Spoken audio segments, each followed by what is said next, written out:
So if I told you a team was walking onto the pitch tonight facing a 3-0 deficit, Okay. but a predictive supercomputer gave them a 73% chance of winning the match, you'd probably tell me the computer was broken. Yeah, I would definitely think the math was wrong there. Right. Because when we look at a sports scoreboard, we expect this clean, objective ledger, 3-0. Mm-hmm. Feels definitive.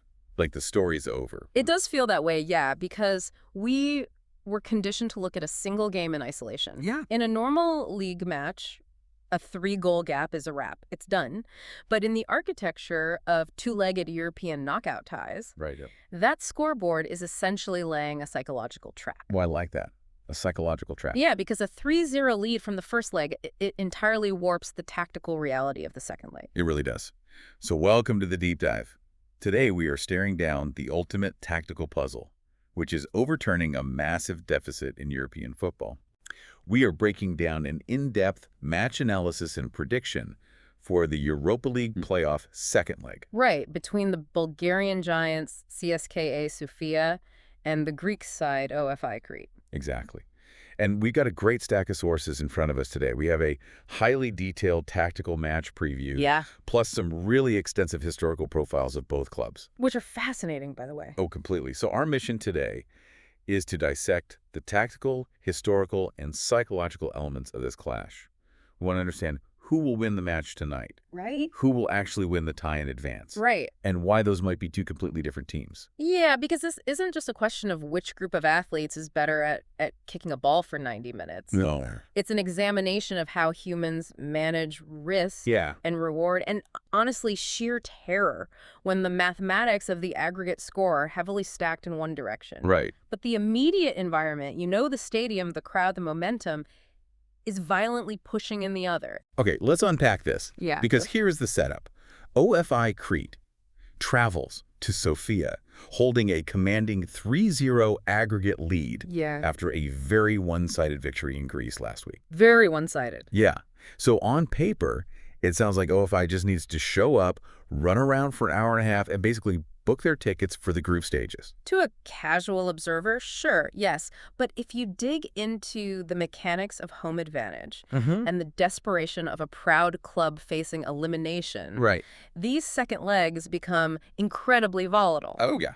That 3-0 lead completely dictates the tactical geometry of the pitch. Which we're going to get into. Yeah, it changes where players stand, how they press, and most importantly, what they're afraid of. What they're afraid of. I love that. So whether you are a diehard football fan or just someone fascinated by high-pressure strategy. Game theory, yeah. Game theory. Yeah.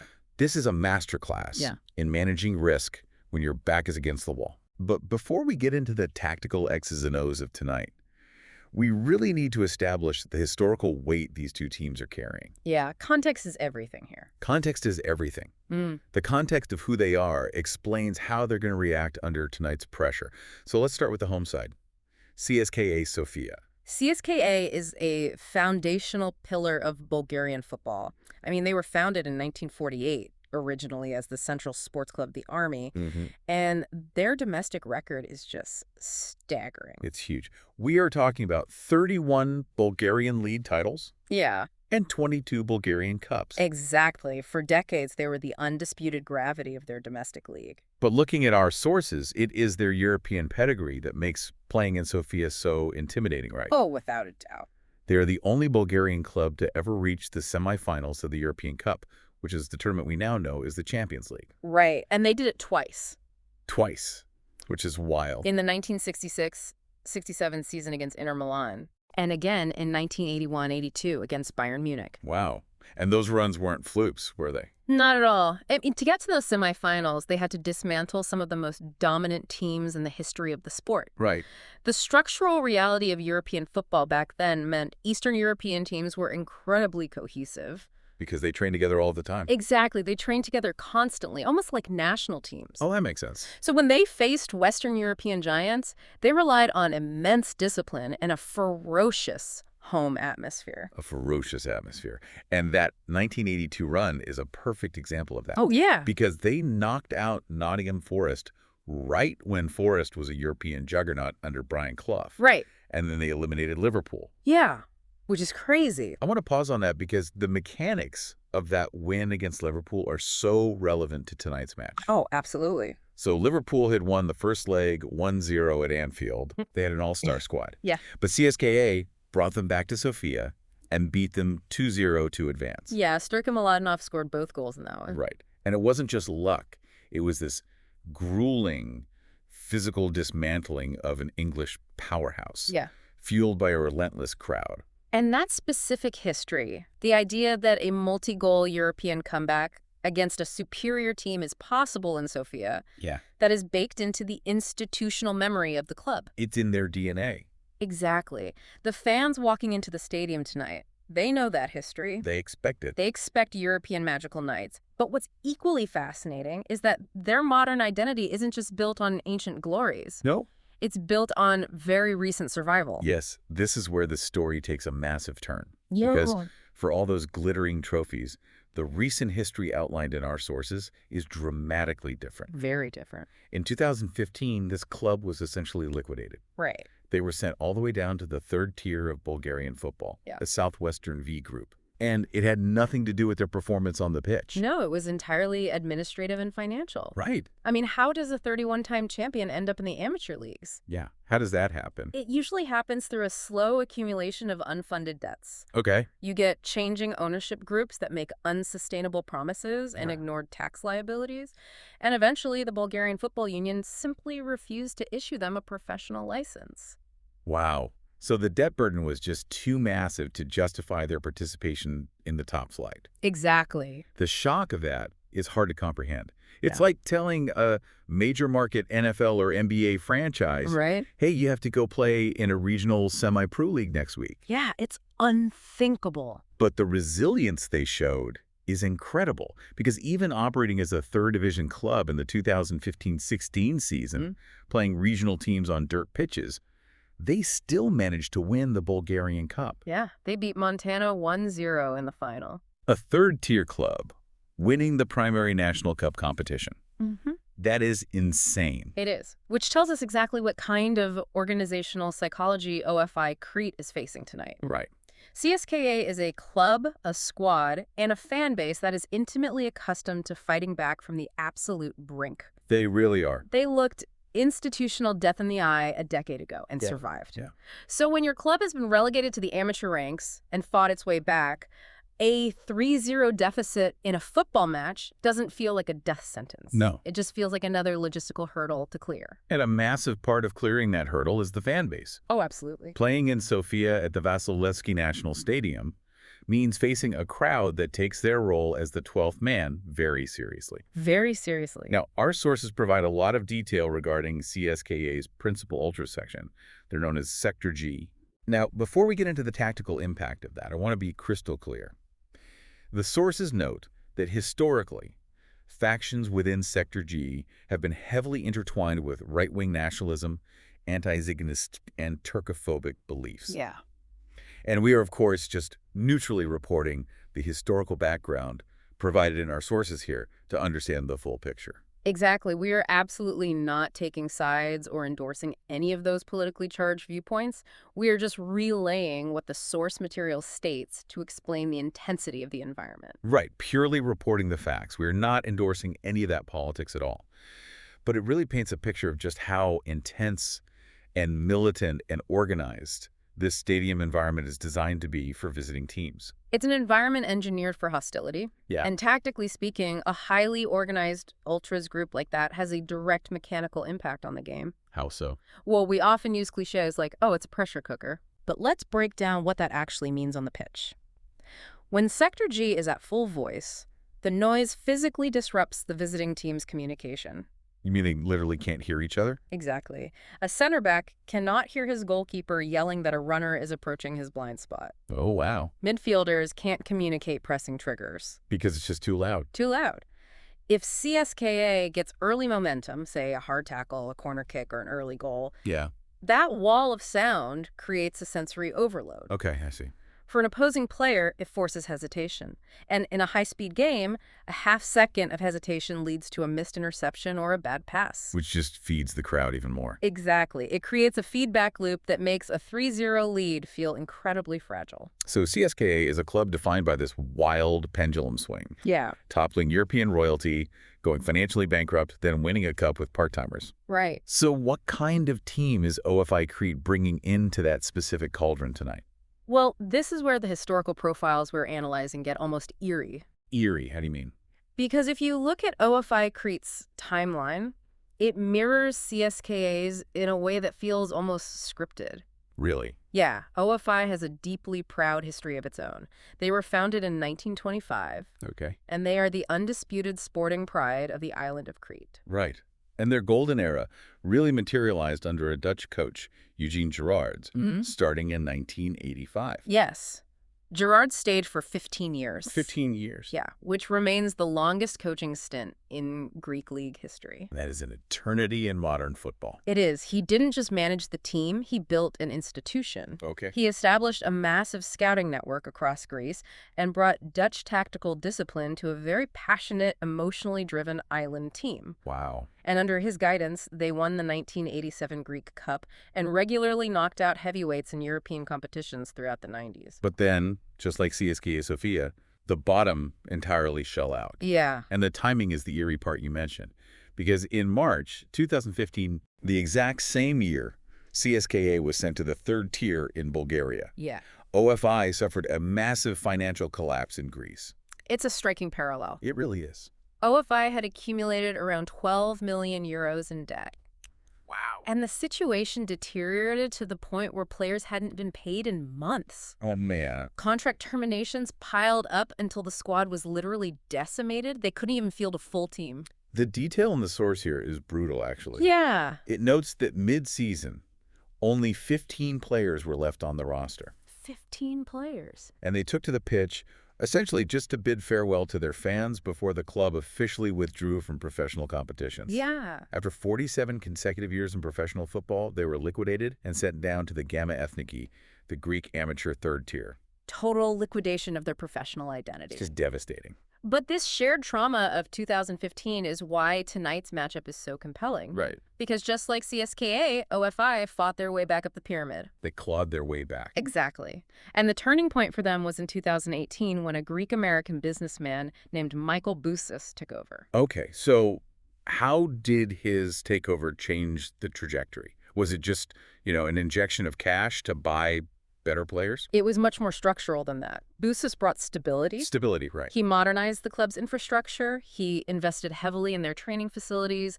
brought in serious executives and data analysts. Wow. He even rebranded the club's crest to signal a new era. Okay, so a total overhaul. Yeah, he built a foundation that didn't just rely on passion, but on modern sporting principles. And that rebuild culminated in the 2025-26 season, which is why they are in this Europa League playoff right now. Exactly. OFI completely shocked the country by winning the Greek Cup against PAA. Yeah. Winning 3-2 in extra time. And that cup win is the vital piece of context for understanding OFI tonight. How so? To beat a heavily favored team like PAA in a final that goes to extra time, it requires immense mental stamina. Oh, that. This OFI squad is battle-tested.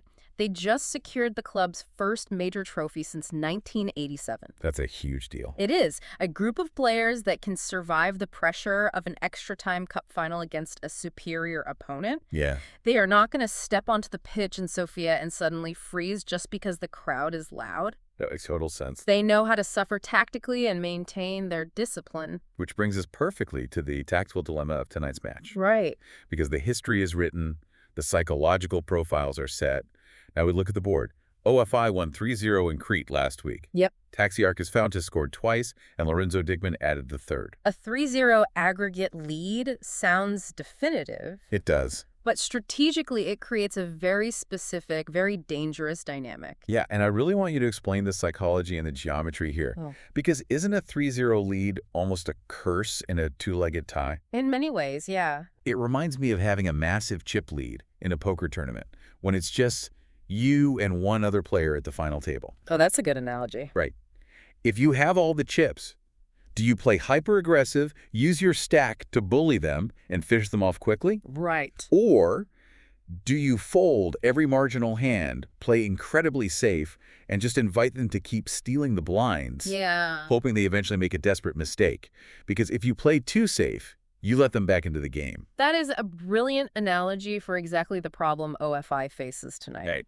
What's fascinating here is that the 3-0 lead completely dictates the tactical geometry of the pitch. Okay, lay that out for us. Because CSKA is down by 3, they must attack. Right. They have no choice but to commit their fullbacks high up the flanks to create width. Okay. They have to push their central midfielders toward the penalty box to overwhelm OFI's defense. Which means they're structurally stretching themselves? Exactly. They're taking massive risks. Massive risks. Now, OFI, on the other hand, doesn't need to impress anyone. No. They don't need to dominate possession or string together 30 beautiful passes. They simply need to survive. Just don't lose by 3. Right. But the danger of the poker chip lead is real. Yeah.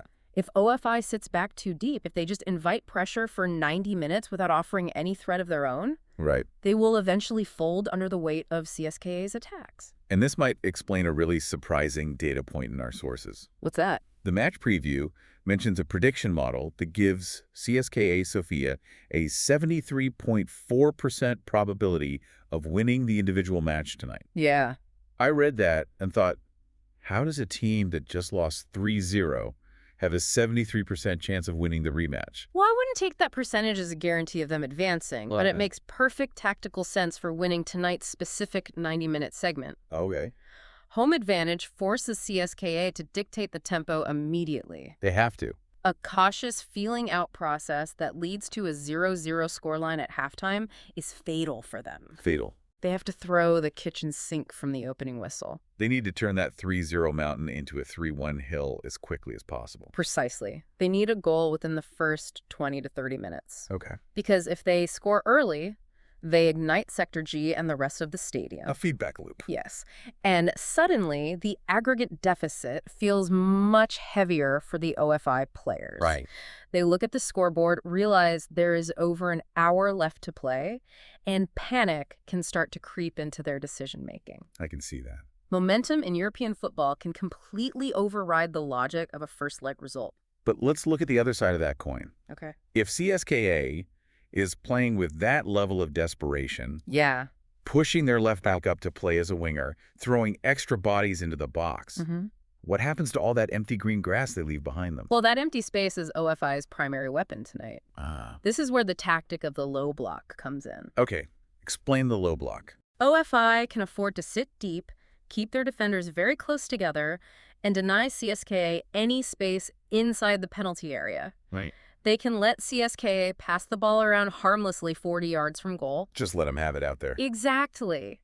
But the moment CSKA makes a bad pass or loses possession, Yeah. OFI has players like Fountas waiting to sprint into those massive empty channels behind the CSKA defense. And Fountas already proved he can punish them, Yeah. having scored twice in the first leg. Exactly. And here is where the math of the tournament rules becomes terrifying for CSKA. Okay. A few years ago, UEFA abolished the away goals rule. Right, I remember that. Previously, if OFI scored an away goal, it would essentially count double in the event of a tie, making a comeback almost impossible. Right. Now, it's a straight aggregate score. So if OFI scores tonight, making it 1-0 on the night, the aggregate score becomes 4-0. Right, and because there is no away goals rule, CSKA wouldn't need a miraculous specific scoreline. Yeah. They would just need to score 4 goals to tie or 5 to win outright. Just 4 or 5 goals. No big deal. Right, exactly. But tactically, knowing that a single OFI counterattack means you suddenly have to score 4 or 5 goals against a team playing a low block. Yeah. It forces CSKA into a high wire act. Our source calls it controlled aggression. Controlled aggression. It sounds great in a coaching manual, but when 40,000 fans are screaming at you to attack and your adrenaline is maxed out, Yeah. how do you maintain defensive structure while desperately chasing 3 goals? It is arguably the hardest thing to do in football. I can believe it. You have to attack with numbers, but keep your defensive midfielders anchored to stop the counter. Right. Because of this incredibly delicate balance, our source makes a really compelling argument. What's that? The first 30 minutes of this match are actually more important than the final 30. Wow. That goes against the classic football cliche of, Fergie time or leaving the drama for the 90th minute. It does. But it makes sense when you game out the scenarios. And our source breaks down exactly how the first goal dictates the entire evening. So let's walk through them. This is good. Scenario A. CSKA scores first and early. This is the dream for the home fans. Yeah. If CSKA scores in the first 20 minutes, the atmosphere instantly transforms from hopeful to fanatical. Oh, absolutely. Tactically, it provides CSKA with proof of concept. Right. It proves to the players that OFI's defensive structure can be broken. Which is a huge mental boost. Huge. But the danger here is emotional overload. Meaning they get too hyped up and abandon the plan. Precisely. They score, the crowd erupts, and the immediate human instinct is to grab the ball out of the net, sprint back to the center circle, and throw everyone forward to get the second goal right away. Right. But if they lose their defensive discipline in that euphoric rush, they leave themselves hopelessly exposed to a quick counter by Fountas. Which would be disastrous. Exactly. They need urgency, but they cannot afford tactical recklessness. They have to reset and patiently hunt for the second. Okay, let's look at scenario B. The nightmare scenario for Sofia. OF Crete scores first on a counterattack. If OFI scores first, it effectively terminates the qualification contest. Just like that, the tie is over. Practically speaking, yes. Wow. As we established, if OFI makes the aggregate 4-0, CSKA is forced into an impossible situation. Right.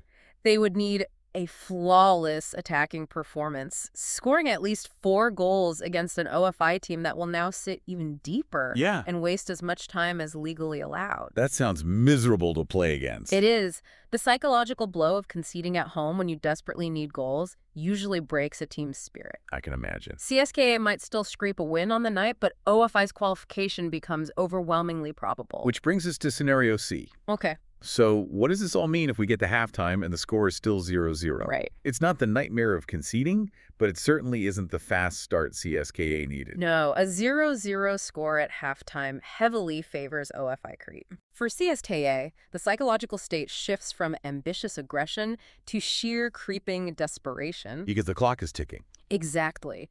They emerge from the tunnel for the second half, knowing they now only have 45 minutes to score 3 times just to force extra time. And the crowd starts to turn from supportive to anxious. Exactly. The pressure becomes toxic. Toxic. Wow. Every misplaced pass, every tackle won by an OFI defender, every extra second the OFI goalkeeper takes to take a goal kick. Right. It will generate massive frustration in the stands, which bleeds onto the pitch. Of course. OFI's position becomes very comfortable because they know time is doing their defensive work for them. That makes a lot of sense. Eventually, CSKA will have to abandon all tactical structure and just launch long balls into the box. Which is exactly what OFI's center backs are prepared to defend. Exactly. We step back from the football specific for a second. This is a brilliant mental model for everyday strategy. It really is. It's a perfect example of how the conditions of a contest dictate the optimal strategy, not just the raw talent of the participants. OFI might have less possession tonight, they might have fewer shots, and they might objectively look like the quote-unquote worst team for 90 minutes. Right. But their strategy is entirely dictated by the 3-0 condition they earned last week. That's a great way to frame it. I mean, in a vacuum, if a team plays ultra-defensive football, constantly clears the ball away and refuses to attack, it looks like weakness. Right. But in the context of a 3-0 aggregate lead, it is the most intelligent, ruthless strategy available. Absolutely. OFI isn't in Sofia to win a beauty contest. They are there to manage risk and qualify for the Europa League proper. So we have the incredibly resilient histories of these two clubs, both surviving financial ruin in 2015. We have the hostile environment of Sector G, and we have the tactical geometry dictated by a 3-0 deficit. Right. What is the final prediction from our source? Who makes it out of Sofia alive?